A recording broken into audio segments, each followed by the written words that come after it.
Odisha education zone रे आपनकु स्वागत करूची। आज आमे पढ़िबा लेखक पुस्तक विषय रे। ए प्रश्न गुड़िक जेटीआरआई अमीन PO forest guard Odisha police तथा विभिन्न परीक्षा रे आसी थाए। चलंतु डेरी नकरी प्रश्न आड़ को जिबा।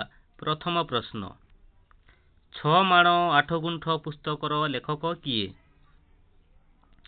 6 माण 8 गुंठ पुस्तकर लेखक किए? Option A Gopabandhu Das, option B Fakir Mohan Senapati, option C Madhusudan Das, option D Nilamani Vidyaratna. यार सठिक उत्तर हेउची ऑप्शन बी फकीर मोहन सेनापति। 6 माण 8 गुंठ पुस्तकर लेखक हेउचंती फकीर मोहन सेनापति। चलंतु फकीर मोहन सेनापति लिखिथिबा किछि काव्य विषय आलोचना करिबा जहा अनेक थर परीक्षा रे आसीछि। खातारे नोट कर नियंतु। फकीर मोहन सेनापति काव्य गुड़िक है पूजा फूल। लिखंतु पूजा फूल,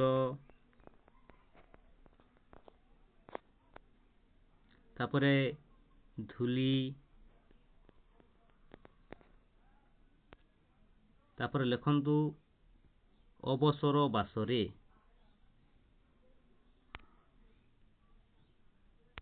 अवसर बासरे,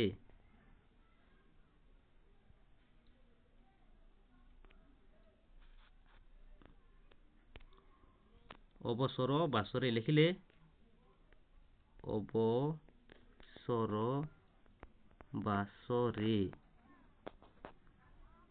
पूजा फूल, धूली, अवसर बासरे। चलंतु परवर्ती प्रश्न आड़ को जिबा। रेवती गल्पटी केउ लेखकंक रचना? रेवती गल्पटी केउ लेखकंक रचना? ऑप्शन ए कालिंदी चरण Panigrahi, option B Fakir Mohan Senapati, option सी राधानाथ राय, ऑप्शन डी गोपबंधु दास।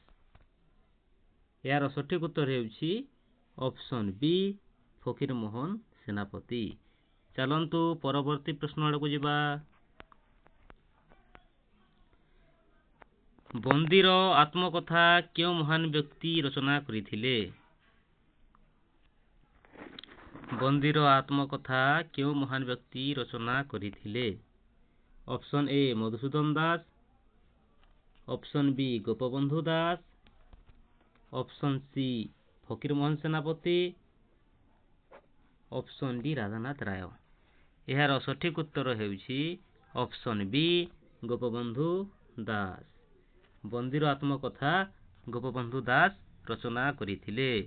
चलतु गोपबंधु दास लिखिथिबा किछि पुस्तक विषय आलोचना करिबा। गोपबंधु दास कारा कविता खातार लिखि नियंतु। कारा कविता, तापरे धर्मपद आदि पुस्तक रचना करिथिले। चलंतु परवर्ती प्रश्न आड़ को जिबा। चिलिका पुस्तकर लेखक किए? प्रश्न पुणी थरे, चिलिका पुस्तकर लेखक किए? Option A Radhanath Ray, option B Gopabandhu Das, option C Gangadhar Meher. यार सठिक उत्तर हेउची ऑप्शन ए राधानाथ राय। राधानाथ राय लिखिथिबा आउ गोटे महान काव्य होची केदार गौरी। लिखि नियंतु खातारे केदार गौरी, केदार गौरी। चलंतु परवर्ती प्रश्न आड़ को जिबा। लावण्यवती काव्यर लेखक किए? Option A Godavari Mishra, option B Upendra Bhanja, option C Gopabandhu Das, option D Radhanath Ray. यार सठिक उत्तर हेउची ऑप्शन बी उपेंद्र भंज। ଲାବଣ୍ୟବତୀ କାବ୍ୟର ଲେଖକ ହେଉଛନ୍ତି ଉପେନ୍ଦ୍ର ଭଞ୍ଜ। ଚାଲନ୍ତୁ ଉପେନ୍ଦ୍ର ଭଞ୍ଜଙ୍କର କିଛି କାବ୍ୟ ବିଷୟରେ ଆଲୋଚନା କରିବା। ଉପେନ୍ଦ୍ର ଭଞ୍ଜ କଳା କୌତୁକ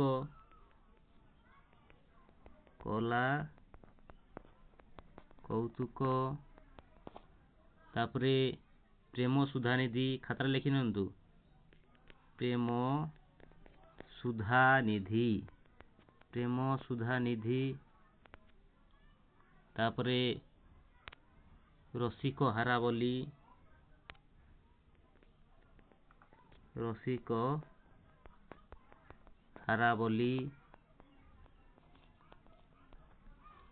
ତାପରେ ସୁଭଦ୍ରା ପରିଣୟ ଆଦି ରଚନା କରିଥିଲେ। ଚାଲନ୍ତୁ ପରବର୍ତ୍ତୀ ପ୍ରଶ୍ନଟାକୁ ଯିବା।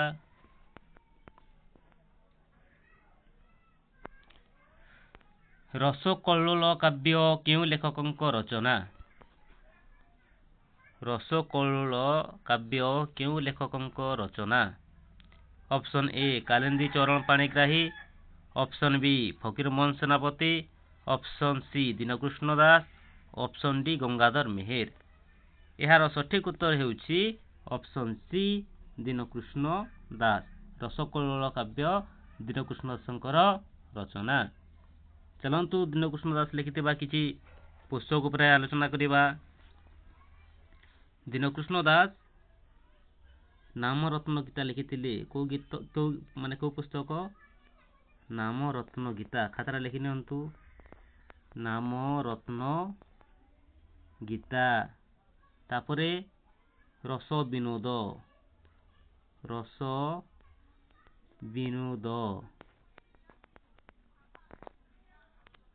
ତାପରେ ଲେଖିଥିଲେ ଜଗମୋହନ ଛାନ୍ଦ। ଖାତାରେ ଲେଖି ନିଅନ୍ତୁ।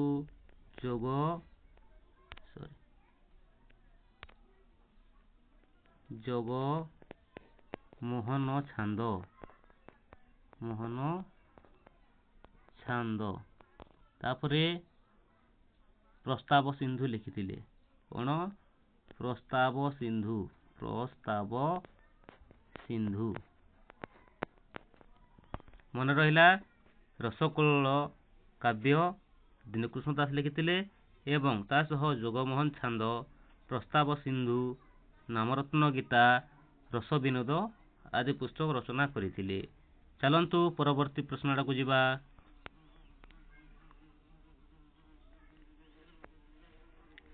କୀଚକବଧ ପୁସ୍ତକର ଲେଖକ କିଏ? ଅପସନ୍ ଏ ଗୋପବନ୍ଧୁ ଦାସ, ଅପସନ୍ ବି Gangadhar Meher, option C Madhusudan Das, option D Godabarish Mishra.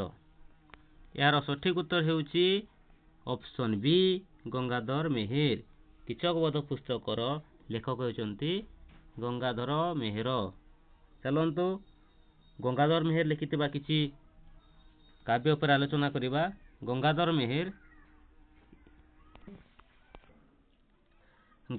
ମେହେରଙ୍କ ଆଉ ଅନେକ କାବ୍ୟ ଅଛି। ଚାଲନ୍ତୁ ସେ କାବ୍ୟ ବିଷୟରେ ଜାଣିବା। ଇନ୍ଦୁମତୀ। ଗଙ୍ଗାଧର ମେହେରଙ୍କର ଆଉ ଗୋଟେ କାବ୍ୟ ହେଲା Indumati,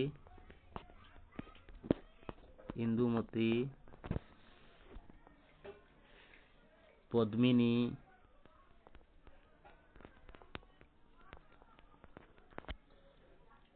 Pranayaballari,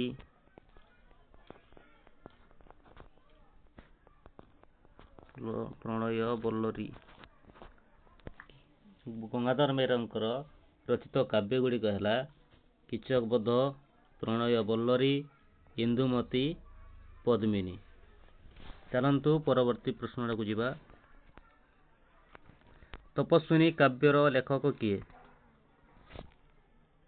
option A Nilamani Vidyaratna, option B Radhanath Ray, option C Gopabandhu Das, option D Gangadhar Meher. ଏହାର ସଠିକ ଉତ୍ତର ହେଉଛି ଅପସନ୍ ଡି ଗଙ୍ଗାଧର ମେହେର। ଚାଲନ୍ତୁ ପରବର୍ତ୍ତୀ ପ୍ରଶ୍ନଟାକୁ ଯିବା।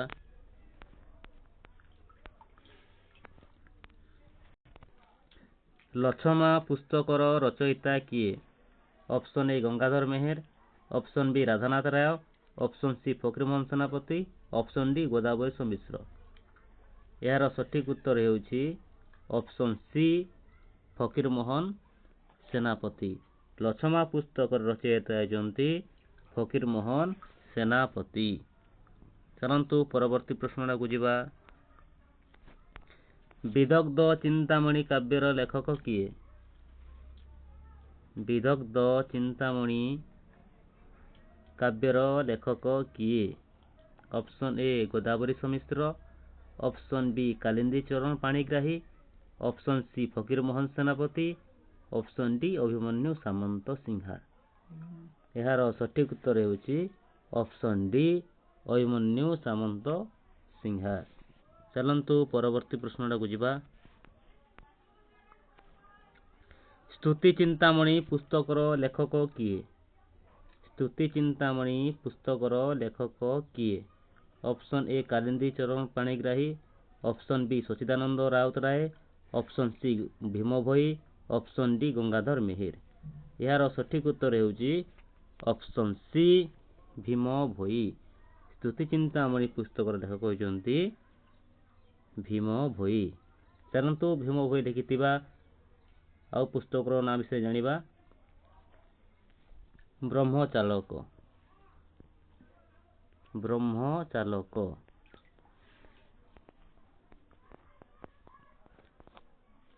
ତାପରେ ନିର୍ବେଦ ସାଧନ। ନିର୍ବେଦ ସାଧନ। ଆଉ ଗୋଟେ ହେଉଛି ଶ୍ରୁତି ନିଷେଧ ଗୀତା। ଶ୍ରୁତି ନିଷେଧ ଗୀତା। ଭୀମ ଭୋଇଙ୍କ ରଚିତ କାବ୍ୟଗୁଡ଼ିକ ହେଉଛି ସ୍ତୁତି ଚିନ୍ତାମଣି, ବ୍ରହ୍ମଚାଲକ, ନିର୍ବେଦ ସାଧନ। ଚାଲନ୍ତୁ ପରବର୍ତ୍ତୀ ପ୍ରଶ୍ନ ଆଡ଼କୁ ଯିବା। ଅମୃତର ସନ୍ତାନ କାହା ଦ୍ୱାରା ଲେଖାଯାଇଥିଲା? ଅମୃତର ସନ୍ତାନ କାହା ଦ୍ୱାରା ଲେଖାଯାଇଥିଲା? Option A Madhusudan Das, option B Gopabandhu Das, option C Gopinath Mohanty, option D Radhanath Ray. ଏହାର ସଠିକ୍ ଉତ୍ତର ହେଉଛି ଅପସନ୍ ସି ଗୋପୀନାଥ ମହାନ୍ତି।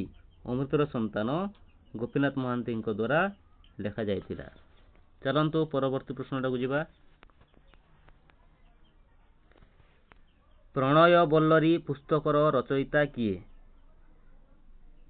ପ୍ରଣୟ ବଲ୍ଲରୀ ପୁସ୍ତକର ରଚୟିତା କିଏ? ମୁଁ ତ ଆଗରୁ କହିସାରିଛି, ଏହା ତୁମମାନଙ୍କ ପାଇଁ ହୋମୱାର୍କ। ଉତ୍ତର ନିଶ୍ଚିତ ଭାବେ କମେଣ୍ଟ ବକ୍ସରେ ଜଣାନ୍ତୁ। ଚାଲନ୍ତୁ ପରବର୍ତ୍ତୀ ପ୍ରଶ୍ନଟାକୁ ଯିବା। ସାରଳା ମହାଭାରତ କିଏ ଲେଖିଥିଲେ? Option A Sarala Das, option B Balaram Das, option C Achyutananda Das, option D Jagannath Das. ଏହାର ସଠିକ୍ ଉତ୍ତର ହେଉଛି ଅପସନ୍ ଏ ସାରଳା ଦାସ। ସାରଳା ମହାଭାରତ ସାରଳା ଦାସ ଲେଖିଥିଲେ। ସାରଳା ଦାସଙ୍କର ଆଉ ମଧ୍ୟ ଅନେକ ପୁସ୍ତକ ଅଛି, ଚାଲନ୍ତୁ ସେ ବିଷୟରେ ଆଲୋଚନା କରିବା। ସାରଳା ଦାସ ଚଣ୍ଡୀ ପୁରାଣ,